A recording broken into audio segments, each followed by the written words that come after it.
Hi! So yeah, I did miss yesterday due to stuff, which I kind of already explained in the last one. But yeah, I'm back again. So like, yeah, only used one day. I'm like, oof, what if I forget again? But yeah, after church, obviously, doing this. Message today was good. I enjoyed it. It was fun.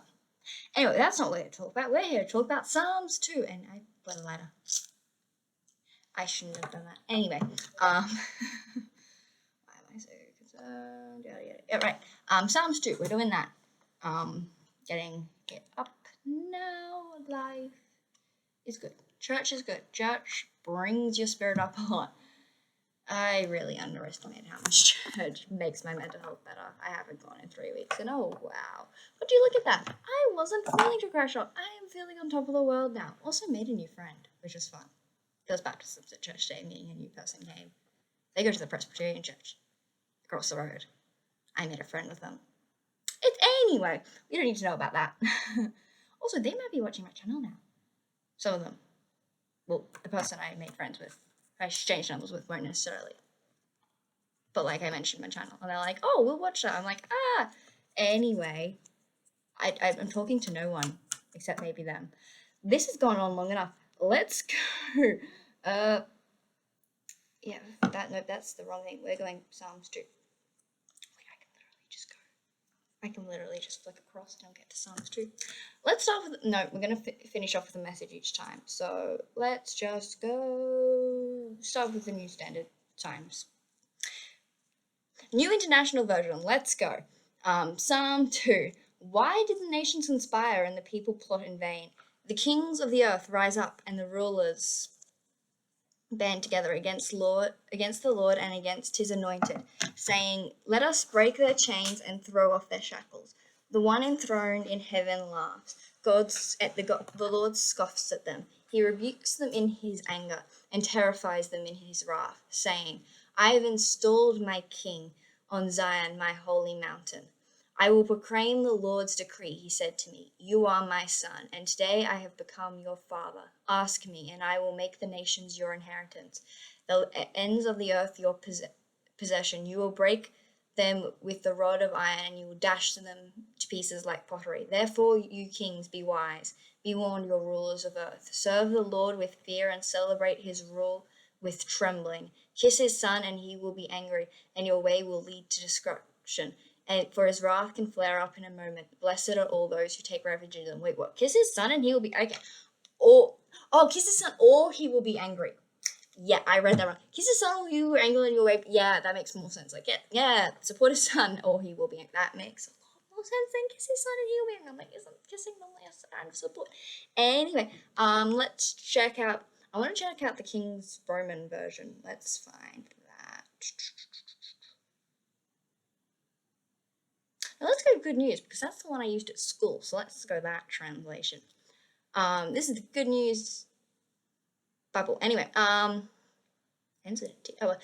king's God's chosen king. Why do the nations plan rebellion? Why do people make their useless plots? Their kings revolt, their rulers plot together against the Lord, and against the king he chose.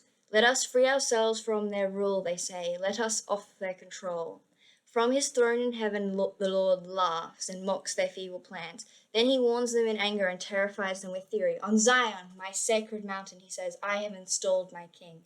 I will announce what the Lord has I will announce, says the king, what the Lord has declared. He said to me, "You are my son, and today I have become your father. Ask, and I will give you all the nations. The whole earth will be yours, and you will break them with an iron rod, and you will shatter them like pieces of a clay pot. Now listen to this warning, you kings. Learn this lesson, you rulers of the world. Serve the Lord with fear and tremble. Bow down to him, or else his anger will be quickly aroused, and you will suddenly die. Happy are all those who go for him to protection." Cool. Basically, it's all about. It's the same as last time. It's basically like follow the Lord or die. That was a bit loud. I can hear movement upstairs. Maybe I'm being a bit loud. Let's find the King James Version. Yes. King James Version. Psalm 2. Why are the people... Oh, wait, no.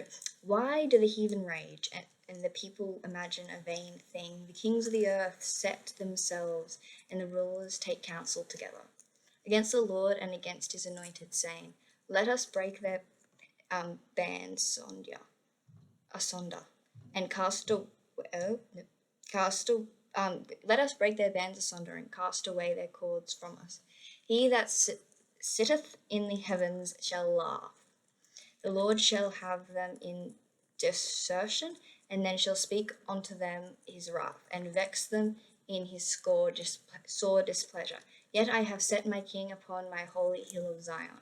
I will declare the decree, the Lord hath said unto me, thou art my son, this day I have begotten thee. Ask of me, and I shall give thee the heathen for thine inheritance, and utmost parts of the earth thy possession. Thou shalt break them with the rod of iron, thou shalt dash them to pieces like a potter's vessel. Be wise now, therefore, ye kings, be instructed, ye judges of earth. Serve the Lord with fear and rejoice with trembling. Kiss the Son, lest he be angry, and ye perish from the way. Then his wrath be kindled by a little. Blessed are all they that put their trust in him. Interesting. Very old-timey language. And last but not least, let's finish off with the message. Why the big noise nations? Why the mean plot peoples? Leaders push for position. Demagogues and delegates meet for summit talks. The God deniers, the Messiah defiers. Let us get free of God, cannot cast loose from Messiah. Heaven-throned God breaks out laughing. At first he is amused at their presumption, then he gets good and angry. Furiously he shuts them up. Don't you know there's a king in Zion? A coronation banquet has spread out for him on the holy summit. Let us tell you what he said next. He said, you're my son, and today is your birthday. What do you want? Name it. The nations as a present, the continents as a prize. You can command them all to dance for you, and throw them out with tomorrow's trash. So, rebel, kings, use your heads, upstart judges, learn your lesson, worship God in adoring embrace, celebrating, trembling, or kiss Messiah. Your very lives are in danger, you know. His anger is about to explode, but if you make a run for God, you won't regret it. Okay, that was just, that, again, it's a pop. Like, not as much of like, that kind of got it, the message across, is the last one, but also like, so much alliteration in poetry. I don't know what to think of it, and I don't know what to make of it. It was cool. Some of it was good, some of it was iffy. I don't know. I had fun reading the message. That is definitely a thing that I am definitely going to continue just reading it last because it was fun. But yeah, this passage was cool.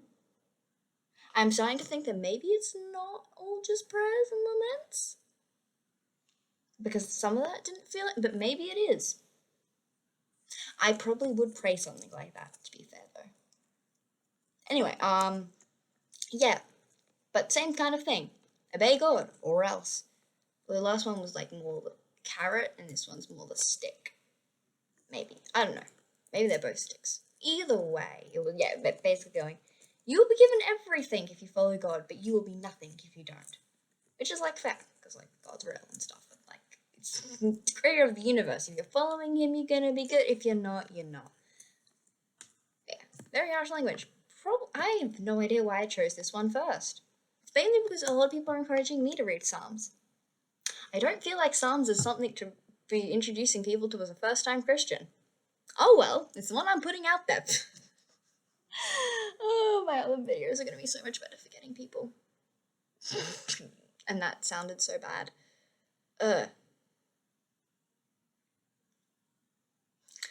Anyway.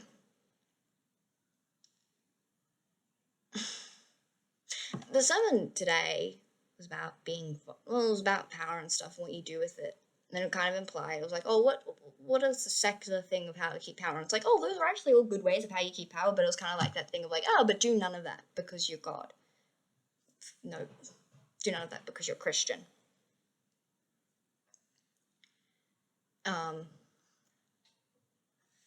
Which is kind of like a contradictory thing. And cool. Basically, I go like, oh, servant leadership, be servants. But also, it was like, main thing that stood out to me was like, oh, the other thing was like, hide everything. Be not necessarily dishonest, but don't tell and don't be vulnerable. Don't be honest. Don't share everything because you have to maintain a perfect reputation and whatever. And I was like, yep. And I'm literally here called to demonstrate my message to the world. I am here trying, maybe succeeding, maybe failing, bearing my heart to you guys. Because maybe if more people have that confidence, the world will be a better place. If more people are open and honest and truthful, we can understand that we're all just a little bit human. We're all trying, we're all struggling.